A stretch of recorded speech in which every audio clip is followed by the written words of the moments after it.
ಕಾಣ್ದಿರೋ ನಾಲ್ಕನೇ ಸಿಂಹ ಬೋಡ ಶಿವಕುಮಾರ್. ನಾನಂತ ಆಫ್ರಿಕಾದಲ್ಲಿ ಶೀಲಾ ಥರನೇ ಕಾಣಿಸ್ತಿದ್ದೀನಿ. ಕೊಂಡ್ಕೊಂಡು ಹಂಗಿದೆ ಪರಿಸ್ಥಿತಿ. ಹೋಗ್ಬೇಕಾರೆ ಶಿವನ ದೇವಸ್ಥಾನ ಕರ್ಕೊಂಡೋಗಿ ಬರ್ಬೇಕಾರೆ ಅದು ಯಾರೋ ಏನು ಕರ್ಕೊಂಡ್ ಬಂದಿದ್ದೀನಿ ಜೊತೆಲಿ. ಇಷ್ಟೇನಾ ಮುಖ ನನಗೆ ಭಯ ಆಗ್ತಿತ್ತಲ್ಲಪ್ಪ.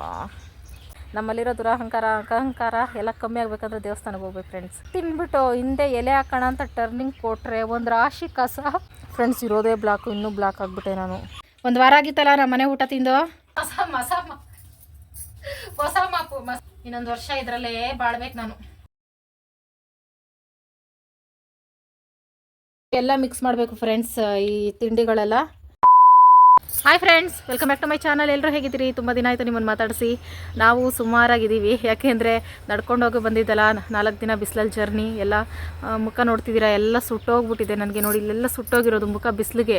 ಅಂದರೆ ತಲೆ ಮೇಲೆ ಬಟ್ಟೆ ಟೋಪಿ ಏನಾದರೂ ಹಾಕ್ಕೊಂಡ್ರು ನನಗೆ ಉಸಿರಾಡಲ್ಲ, ನನಗೆ ಜಾಸ್ತಿ ಗಾಳಿ ಬೇಕು, ಆ ಥರ ಪರಿಸ್ಥಿತಿ. ಹಂಗಾಗಿ ಮುಖ ಎಲ್ಲ ಸುಟ್ಕೊಂಡು ಕಾಲೆಲ್ಲ ಬೊಬ್ಬೆಗಳಾಗಿ ಊದ್ಕೊಂಡು ಹೆಂಗೆಂಗೋ ಬಂದಿದ್ದೀನಿ ಫ್ರೆಂಡ್ಸ್. ನೆನ್ನೆ 3 ಗಂಟೆಗೆ ಬಂದು ಫುಲ್ ಮಲಗಿಬಿಟ್ವಿ ನಾವು.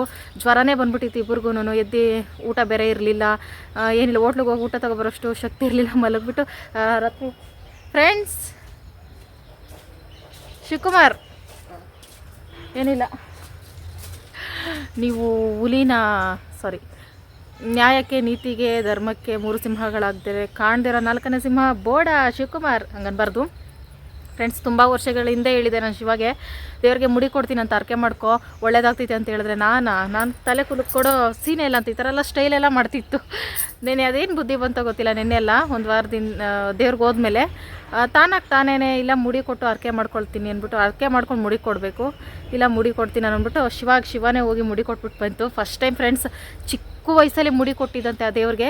ಮತ್ತೆ ಇಷ್ಟು ದೊಡ್ಡವರಾದ್ಮೇಲೆ ಮುಡಿ ಕೊಟ್ಟಿರೋದು. ನಾವೇನೋ ಅನ್ಕೋಬೋದು, ಓ ದೇವ್ರಿಗೆ ನಾವ್ಯಾಕೆ ಮುಡಿ ಕೊಡಬೇಕು, ಸ್ಟೈಲ್ ಹಂಗೆ ಅಂತ. ದೇವ್ರಿಗೆ ಗೊತ್ತು ಹೆಂಗೆ ಕೊಡಿಸ್ಕೋಬೇಕು, ಹಂಗೆ ಕಷ್ಟಗಳು ಕೊಟ್ಟು ಕರ್ಸ್ಕೊಳ್ಳೋದು ಗೊತ್ತು, ಏನು ಮಾಡಬೇಕು ಅದು ಮಾಡಿಸ್ಕೊಳ್ಳೋದು ಗೊತ್ತು. ಆ ಥರ ಪರಿಸ್ಥಿತಿ ಫ್ರೆಂಡ್ಸ್. ನಾನಂತ ಆಫ್ರಿಕಾದಲ್ಲಿ ಶೀಲಾ ಥರನೇ ಕಾಣಿಸ್ತಿದ್ದೀನಿ, ಫುಲ್ ಬ್ಲಾಕ್ ಆಗಿ. ಪರವಾಗಿಲ್ಲ ಫ್ರೆಂಡ್ಸ್, ಕಷ್ಟಗಳ ಸಾಲು ಆದರೆ ಸಾಕು ನನಗೆ. ನೀವೇ ನೋಡ್ತಾ ಇದ್ದೀರಾ ನಮ್ಮ ಪರಿಸ್ಥಿತಿ ಹೆಂಗಿದೆ ಅಂತ. ನೆನ್ನೆಯಿಂದ ಹೇಳಿದ್ನಲ್ಲ ಫ್ರೆಂಡ್ಸ್, 3 ಗಂಟೆಗೆ ಬಂದು ಮಲಗಿದ್ದು, ಆಮೇಲೆ ಎದ್ದೇ ಇಲ್ಲ.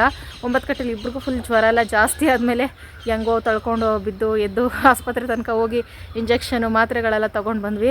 ಈಗ ಒಂದು ಸ್ವಲ್ಪ ಪರವಾಗಿಲ್ಲ ಫ್ರೆಂಡ್ಸ್ ನನಗೆ. ಶಿವಾಗ ಹೆಂಗೈತೆ ಗೊತ್ತಿಲ್ಲ, ಶಿವಾಗ ಇನ್ನೂ ಚೆನ್ನಾಗಿ ನಿದ್ದೆ ಮಾಡಬೇಕು ಅಂತ ಅನ್ನಿಸ್ತೈತಂತೆ, ಮಾಡಲಿ. ನೋಡಿ ಫ್ರೆಂಡ್ಸ್, ಬಾಗಿಲು ಹಿಂಗಿದೆ. ಒಂದು ವಾರದಿಂದ ಕಸ ಗುಡಿಸ್ತಾ ಇರೋದಕ್ಕೆ, ಅದಕ್ಕೆ ಬಾಗಿಲು ಕಸ ಗುಡಿಸಿ ಮನೆ ಕ್ಲೀನಿಂಗ್ ಏನೂ ಮಾಡಲಿಲ್ಲ. ಅಮಾವಾಸ್ಯೆ ಬೇರೆ ಇವತ್ತು. ಮನೆಯೆಲ್ಲ ಕ್ಲೀನಿಂಗ್ ಮಾಡಿ ಒಂದು ಸ್ವಲ್ಪ ಪೂಜೆ ಮಾಡಿ, ಪ್ರಸಾದಗಳು ಏನು ಮುಟ್ಲಿಲ್ಲ, ನಾವು ಬಂದು ಹಂಗೆ ಇಟ್ಟಿರೋದು. ಅದಕ್ಕೆ ಅದನ್ನೆಲ್ಲ ಆಚೆ ಎತ್ತಿಟ್ಟು ಪ್ರಸಾದಕ್ಕೆಲ್ಲ ಪೂಜೆ ಮಾಡಬೇಕು ತಿನ್ನೋಕ್ಕೆ ಮುಂಚೆ. ಇನ್ನೂ ಇದೆ ಫ್ರೆಂಡ್ಸ್ ಕೆಲಸಗಳು. ಬೆಳಗ್ಗೆ 8 ಗಂಟೆಗೆ ಇದೆ, ಈಗ 9 ಗಂಟೆ ಆಗ್ತಾ ಬಂತು. ನಾನು ಇಲ್ಲಿಂದ ನೀರು ಮನೆಗೆ ಹೆಂಗೆ ಓಡಾಡ್ತಿದ್ದೆ ಫ್ರೆಂಡ್ಸ್, ನಾನು 1 ಅವರ್ಗೆ ಮನೆ ಕೆಲಸ ಎಲ್ಲ ಕ್ಲೀನ್ ಮಾಡಿಬಿಡ್ತಿದ್ದೆ ರೋಬೋ ಥರ. ನಮ್ಮ ಮನೆಯಿಂದ ನೀರು ಮನೆಗೆ ಹೋಗೋಷ್ಟರಲ್ಲಿ 10 ನಿಮಿಷ ಟೈಮ್ ತಗೋತೆ. ನಿಧಾನ ಕೊಂಡ್ಕೊಂಡು ಹಂಗಿದೆ ಪರಿಸ್ಥಿತಿ. ಕಾಲಂತೂ ಕಮ್ಮಿ ಆಗುತ್ತೆ, ಪರವಾಗಿಲ್ಲ, ಇನ್ನೊಂದು 2-3 ದಿನ. ಓಕೆ ಫ್ರೆಂಡ್ಸ್, ಬನ್ನಿ ವ್ಲಾಗ್ ಸ್ಟಾರ್ಟ್ ಮಾಡೋಣ ಮನೆ ಕ್ಲೀನಿಂಗಿಂದ. ಗಾಡಿ ಸ್ವಲ್ಪ ಸೈಡ್ಗೆ ಎತ್ತೀಯಾ ಅಮ್ಮ? ಕತ್ರಿ ಹೊಸದು ಎತ್ಕೋ.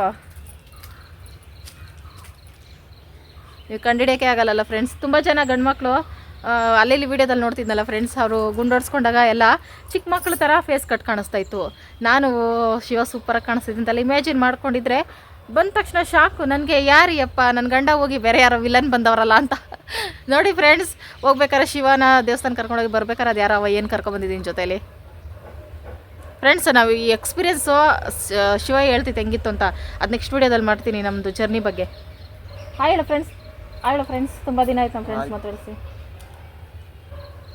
ಗುಂಡಲ್ಲಿ ಸರಿಯಾಗಿ ಹೊಡ್ದಿಲ್ಲ ಫ್ರೆಂಡ್ಸ್, ಅದಕ್ಕೆ ನೋಡ್ತಿದ್ದೆ ಕನ್ನಡಿಲಿ. ಗಾಡಿ ಸೈಡ್ ನಿಲ್ಲಿಸಪ್ಪ, ಬಾಗಿಲು ಗುಡಿಸ್ತೀನಿ ಫಸ್ಟ್. ಒಂದು ವಾರದಿಂದ ಬಾಗಿಲು ಗುಡಿಸ್ತಾ ಇರೋದ್ರಿಂದ ಮನೆ ಬಾಗಿಲೆಲ್ಲ ತಿಪ್ಪೆ ಕಸ ಆಗ್ಬಿಟ್ಟಿತ್ತು. ಇರೋ ಬರೋಕ್ಕೆ ಎಲೆಗಳಲ್ಲೇ ಉದ್ರಿತ್ತು. ಮನೆ ಮುಂದೆ ಮರ ಗಿಡಗಳಿದ್ರೆ ಒಂಥರ ಖುಷಿ, ಇದೊಂಥರ ಬೇಜಾರು. ಏನು ಮಾಡೋಕ್ಕಾಗಲ್ಲ. ಮೊದಲು ಬೆಳಗ್ಗೆ ಎದ್ದ ತಕ್ಷಣ ಈ ಗಿಡಗಳಿಗೆಲ್ಲ ನೀರು ಹಾಕ್ಬಿಟ್ಟೆ. ತುಂಬ ದಿನ ಆಗಿತ್ತು. ನಾನು ಅದೃಷ್ಟ, ತುಳಸಿ ಗಿಡ ಒಣಗೋಗ್ಲಿಲ್ಲ, ನೀರಿಲ್ಲ ಅಂದ್ರೂ ಕೆಲವೊಂದು ಸಲ ಎಷ್ಟೇ ನೀರು ಹಾಕಿದ್ರೂ ಒಣಗೋಗ್ಬಿಡುತ್ತೆ. ನನ್ನ ಅದೃಷ್ಟ ಚೆನ್ನಾಗಿತ್ತು. ಶಿವ ಅಂತೂ ರೆಸ್ಟ್ ಮಾಡು, ಬೇಕಾದರೆ ಆಮೇಲೆ ಕೆಲಸ ಮಾಡ್ಕೋಬೋದು ಅಂತ ಹೇಳ್ತಾನೆ ಇತ್ತು. ಮನೆ ಬಾಗಿಲು ಹಿಂಗಿದ್ರೆ ರೆಸ್ಟ್ ಮಾಡೋಕ್ಕೂ ಮನಸ್ಸಾಗಲ್ಲ, ಅದೇ ಗಮನ ಕೊಡ್ತಾ ಎಳಿತಾ ಇರ್ತೈತೆ. ಮನೆ ಬಾಗಿಲು ಹಿಂಗೈತಲ್ಲ ಅಂತ ಮಕ್ಕಳಿಗೆ ಇದೊಂದು ಕಷ್ಟ. ಇಂಥ ಟೈಮಲ್ಲಿ ಅನ್ಸೋದು ನಮಗೂ ಯಾರಾದರೂ ಇದ್ದಿದ್ರೆ ಈ ಥರ ಹೆಲ್ಪ್ ಮಾಡ್ಕೊಡೋರು ಚೆನ್ನಾಗಿರ್ತಿತ್ತು ಅಂತ. ಆದರೆ ಏನು ಮಾಡೋಕ್ಕಾಗಲ್ಲ, ಕಷ್ಟನೋ ಸುಖನೋ ನಮ್ಮ ಮನೆ ಕೆಲಸ ನಾವೇ ಮಾಡ್ಕೋಬೇಕಾಗುತ್ತೆ. ಮನೆ ಬಾಗಿಲು ಗುಡಿಸಿದ್ಮೇಲೆ ಒಂದು ಅರ್ಧದಷ್ಟು ಟೆನ್ಷನ್ ಕಮ್ಮಿ ಆಯಿತು. ಆ ಥರ ಮನೆ ಬಾಗಿಲು ಕ್ಲೀನಾಗಿದ್ರೇ ಹೆಣ್ಮಕ್ಳಿಗೆ ಸಮಾಧಾನ, ನೆಮ್ಮದಿ ಅನಿಸೋದು. ಮನೆ ಒಳಗೆ ನೋಡಿ ಫ್ರೆಂಡ್ಸ್ ಹೆಂಗಿದೆ ಅಂತ. ಇದು ನಮ್ಮ ಲಗೇಜು ಊರಿಂದ ದೇವಸ್ಥಾನದಿಂದ ಎತ್ಕೊಬಂದಿರೋದು ಹೊಗೆ ಬಟ್ಟೆಗಳು ಅದು ಇದೆಲ್ಲ ತುಂಬಿದ್ದೀನಿ. ಮನೆ ನೋಡಿದ್ರೇ ಸುಸ್ತಾಗ್ತೈತೆ. ಅದೆಲ್ಲ ಒಗ್ದಿರೋ ಬಟ್ಟೆಗಳು ದೇವಸ್ಥಾನಕ್ಕೆ ಹೋಗ್ಬೇಕಾದ್ರೆ ಎತ್ತಾಕ್ಬಿಟ್ಟು ಹೋಗಿದ್ವಿ. ಇದೆಲ್ಲ ನಾನು ದೇವಸ್ಥಾನಕ್ಕೆ ಎತ್ಕೊಂಡೋಗಿದ್ದ ಐಟಮ್ಸು ಫ್ರೆಂಡ್ಸ್. ಎತ್ಕೊಂಡೋಗಿದ್ದೆಲ್ಲ ವೇಸ್ಟ್ ಆಯಿತು, ರೆಡಿ ಆಗೋಕ್ಕೂ ಟೈಮ್ ಇರಲಿಲ್ಲ. ಈಗ ಇವೆಲ್ಲ ಕ್ಲೀನ್ ಮಾಡ್ಕೋಬೇಕು. ಇದೇ ಪ್ರಸಾದ ಫ್ರೆಂಡ್ಸ್ ನಾವು ತಂದಿದ್ದು. ಸ್ನಾನ ಮಾಡೋವರೆಗೂ ಇದನ್ನು ಮುಟ್ಟಂಗಿಲ್ಲ, ಪೂಜೆ ಮಾಡಬೇಕು. ಆಮೇಲೆ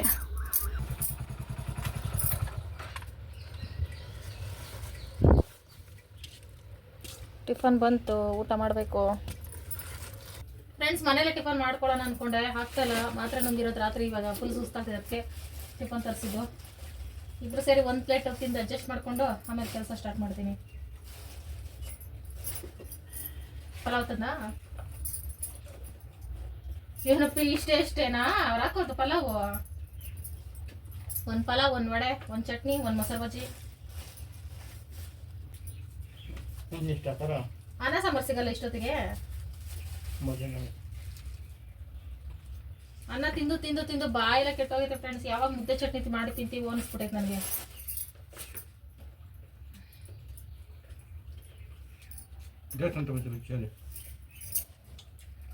ದೇವಸ್ಥಾನ ಉದ್ದಕ್ಕೂ ಸೂಪರ್ ಊಟಗಳು. ಪ್ರಸಾದ ದೇವಸ್ಥಾನ ಹತ್ರನೇ ಎಷ್ಟೋ ಟೇಸ್ಟ್ ಆಗಿರ್ತಾ ಇತ್ತು.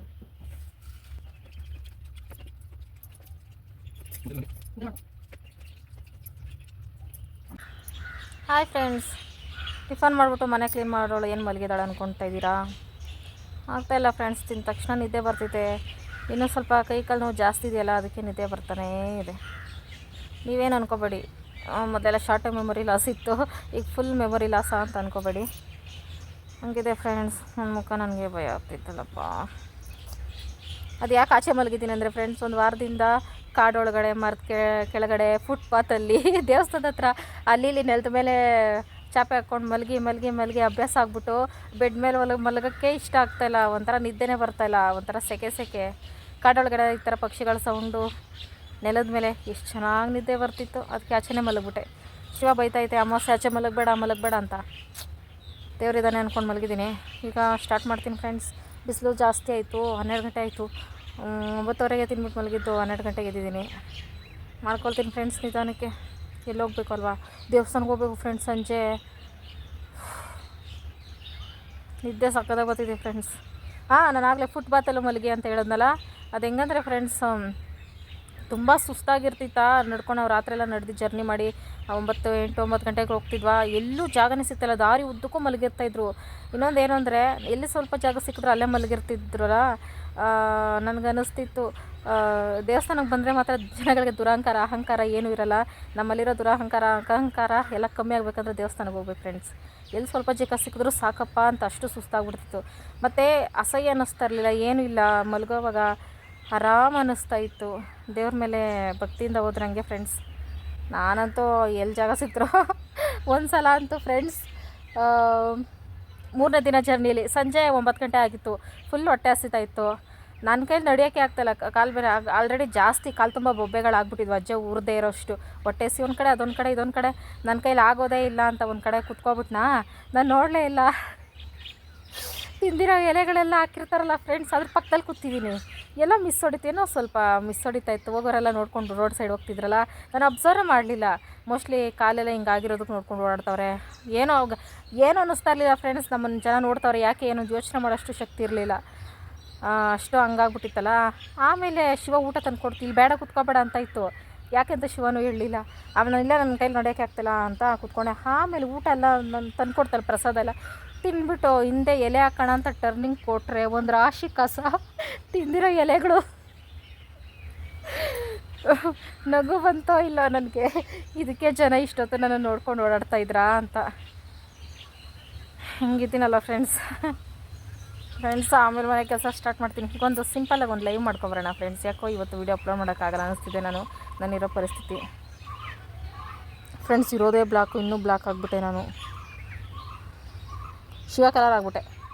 ಪರವಾಗಿಲ್ಲ ಫ್ರೆಂಡ್ಸ್. ಒಂದು 2 ಗಂಟೆಗೆ ಸ್ಟಾರ್ಟ್ ಮಾಡ್ತೀನಿ ಫ್ರೆಂಡ್ಸ್. ಪಟ 1 ಅವರ್ಗೆಲ್ಲ ಕೆಲಸ ಮುಗಿಸಿ ನಾನು ಸ್ನಾನ ಮುಗಿಸಿ ಪೂಜೆ ಎಲ್ಲ ಮಾಡಿಬಿಡ್ತೀನಿ. ಆಮೇಲೆ ಸಂಜೆ ದೇವಸ್ಥಾನಕ್ಕೆ ಹೊರಟು ಬಂದು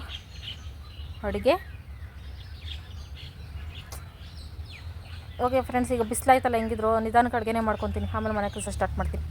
ಮಧ್ಯಾಹ್ನ ಊಟಕ್ಕೆ ಸಬ್ಬಕ್ಕಿ ಸೊಪ್ಪು ಬಸ್ಸಾರು ಮುದ್ದೆ ಮಾಡಿದ್ದೀನಿ, ತಿನ್ನಬೇಕು. ಹಾಸಿಗೆ ಮೇಲೆ ಬಟ್ಟೆಗಳೆಲ್ಲ ಹಂಗೆ ಬಿದ್ದಾವೆ, ಎತ್ತೀನಿ ಒಂದು ಸ್ವಲ್ಪ. ತಿನ್ನಪ್ಪ. ರೆಸಿಪಿ ಶೇರ್ ಮಾಡ್ಕೊಂಡಿಲ್ಲ ಫ್ರೆಂಡ್ಸ್, ಲೇಟ್ ಆಗಿಬಿಡುತ್ತೆ ಅಂತ, ಸಾರಿ ಲೆಂತಿ ಆಗಿಬಿಡುತ್ತೆ ವಿಡಿಯೋ ಅಂತ. ಉಪ್ಪೇನಾರು ಬೇಕೇ? ಚೆನ್ನಾಯ್ತಾ? ಒಂದು ವಾರ ಆಗಿತ್ತಲ್ಲ ನಮ್ಮ ಮನೆ ಊಟ ತಿಂದು. ದೇವ್ರ ಊಟ ಸೂಪರ್ ಆಗಿತ್ತು ಬಿಡು. ನಾನು ಮಧ್ಯಾಹ್ನದ ಊಟ ಮುಗಿಸ್ಕೊಂಡು ಆಮೇಲೆ ಶಿವ ತಂದಿದ್ದ ತರಕಾರಿ ಎಲ್ಲ ಪ್ಯಾಕ್ ಮಾಡಿ ಇಡ್ತಾಯಿದ್ದೀನಿ. ತುಂಬ ಜನ ಹೇಳಿದ್ರು ನಾನು ಫ್ರಿಜ್ ಟೂರು ಅಂದರೆ ಕ್ಲೀನಿಂಗ್ ಮಾಡೋದು ಅದೆಲ್ಲ ಶೇರ್ ಮಾಡ್ಕೊಂಡಿದ್ದೆ ಹಿಂದೆ ಹೋದ ವಾರದಲ್ಲಿ. ಬಾಕ್ಸಲ್ಲಿ ಹಿಡಿದ ತರಕಾರಿ ಇನ್ನೂ ಫ್ರೆಶ್ ಆಗಿರುತ್ತೆ ಅಂತೆಲ್ಲ. ಒಂದು ಸಲ ಬಾಕ್ಸ್ ತರಿಸಿದೆ, ಅಂದರೆ ಮೀಶೋದಲ್ಲಿ ಆರ್ಡ್ರ್ ಮಾಡಿ ತರಿಸಿದ್ದೆ, ತುಂಬ ಚಿಕ್ಕದು ಬಂದಿತ್ತು. ಆವಾಗಲೇ ಶಿವ ಬೈತು, ಇನ್ನೇನು ತರಿಸ್ಬೇಡ ನಿನಗೆ ಗೊತ್ತಾಗಲ್ಲ ಅಂತ. ಅದರಿಂದ ಕವರಲ್ಲಿ ಇಡ್ತಾಯಿದ್ದೀನಿ. ಒಂದು ಸಲ ನಾನೇ ಅಂಗಡಿಗೆ ಹೋಗಿ ಚೆನ್ನಾಗಿರೋ ದೊಡ್ಡ ದೊಡ್ಡ ಬಾಕ್ಸ್ಗಳು ತೊಗೊಬಂದು ಇಡ್ತೀನಿ. ಅಲ್ಲಿವರೆಗೂ ವೆಯ್ಟ್ ಮಾಡ್ತಾಯಿದ್ದೀನಿ. ನಿಜ ಕವರಲ್ಲಿಟ್ಟರೆ ಚೆನ್ನಾಗಿ ಕಾಣಿಸಲ್ಲ. ಮತ್ತು ಹೋಗಿದ್ವಲ್ಲ ನಾವು ದೇವಸ್ಥಾನಕ್ಕೆ, ಆ ಒಗೆಯೋ ಬಟ್ಟೆಗಳೆಲ್ಲ, ನನ್ನ ಬಟ್ಟೆಗಳೆಲ್ಲ ಆಲ್ರೆಡಿ ಅಲ್ಲಲ್ಲೇ ಒಕ್ಕೊಂಡು ಬಂದಿದ್ದೆ, ಆದರೂ ಇನ್ನೊಂದು ಸಲ ಒಕ್ಕೊಳ್ಳೋಣ ಅಂದ್ಬಿಟ್ಟು ಎಲ್ಲ ಎತ್ತಾಕೊಳ್ತಾ ಇದ್ದೀನಿ.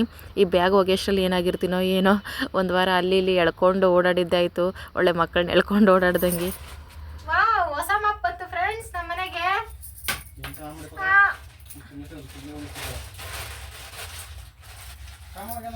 ಫ್ರೆಂಡ್ಸ್ ಹೊಸ ಮಾಪ್ ಅಂತ ಇದ್ದೀನಿ. ಎಷ್ಟು ಇದು? 250. ಫಸ್ಟ್ ಟೈಮ್ ಇಷ್ಟು ಕಾಸ್ಟ್ಲಿ ಮಾಪ್ ತರ್ತಾರದ್ ನಾವು ತಾನೆ.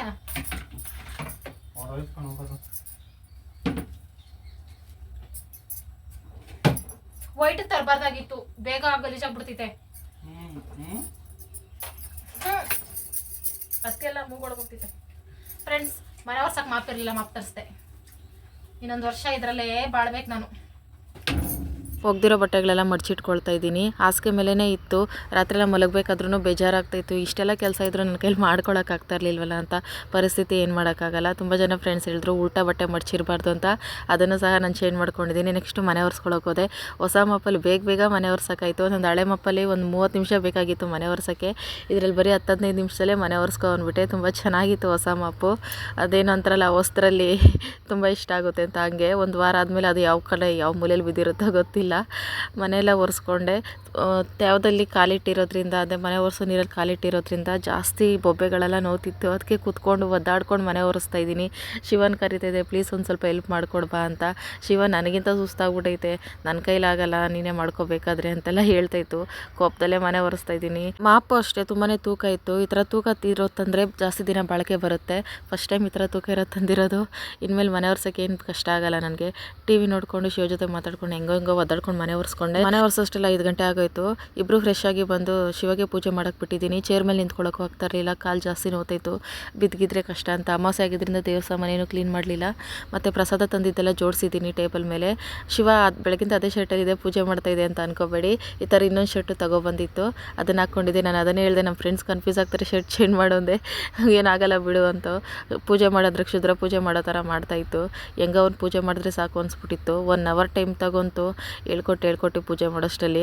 ಫಸ್ಟ್ ಟೈಮು ಇದೇ ಪೂಜೆ ಮಾಡ್ತಿರೋದು. ಯಾಕೆ ಅಂದರೆ ಭಕ್ತಿ ಅಲ್ಲ, ಭಕ್ತಿಗಿಂತ ಅಲ್ಲಿರೋ ಪ್ರಸಾದಗಳು ನೋಡಿ, ಪ್ರಸಾದ ತಿನ್ನಬೇಕು ಅಂತ ಪೂಜೆ ಮಾಡ್ತಿರೋದು.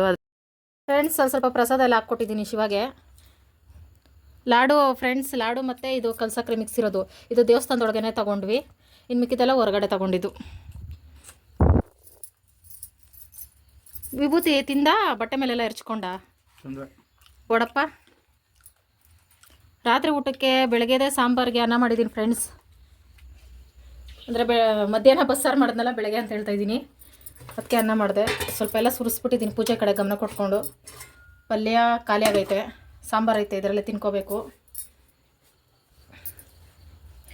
ಇನ್ನು ಇವೆಲ್ಲ ಮಿಕ್ಸ್ ಮಾಡಬೇಕು ಫ್ರೆಂಡ್ಸ್, ಈ ತಿಂಡಿಗಳೆಲ್ಲ. ಇವು ಲಾಡು ಎಲ್ಲ ಮಿಕ್ಸ್ ಮಾಡಿಬಿಟ್ಟು ಕಡಲೆಪುರಿ ಎಲ್ಲ ಕವರ್ಗೆ ಪ್ಯಾಕ್ ಮಾಡಿಕ್ಬೇಕು 4 ಜನಕ್ಕೆ ಕೊಡೋಕ್ಕೆ. ತೀರ್ಥ ಮರೆತುಬಿಟ್ಟೆ ಅಪ್ಪಿ ಕೊಡೋದು ನಿನಗೆ. ಇದು ಫ್ರೆಂಡ್ಸ್ ವಿಭೂತಿ, ಇದು 4 ತಗೊಂಡಿದ್ದೆ, ಒಂದು ಊರಲ್ಲೇ ಇಟ್ಬಿಟ್ಟು ಬಂದೆ ಅವ್ರಿಗೂ ಬೇಕು ಅಂತ. ಇದು ತುಂಬ ಇಷ್ಟ ಆಯಿತು ಫ್ರೆಂಡ್ಸ್ ನನಗೆ, ಇದು ಇಷ್ಟಪಟ್ಟು ತಗೊಂಡೆ. ದೇವ್ರ ಮನೆ ಇಟ್ಟು ಪೂಜೆ ಮಾಡೋಣ ಅಂತ. ನೆನಪಾಗಿಲ್ಲಪ್ಪ. ಇವತ್ತಿನ ವಿಡಿಯೋ ಇಷ್ಟೇ ಫ್ರೆಂಡ್ಸ್. ಎಂಡರ್ಗೂ ಯಾರೆಲ್ಲ ವಿಡಿಯೋ ನೋಡಿದ್ದೀರಾ, thank you so much. Bye friends. Bye ಹೇಳಪ್ಪು, ತಿನ್ನೋದ್ರಲ್ಲಿ ಬಿಸಿ. Bye friends.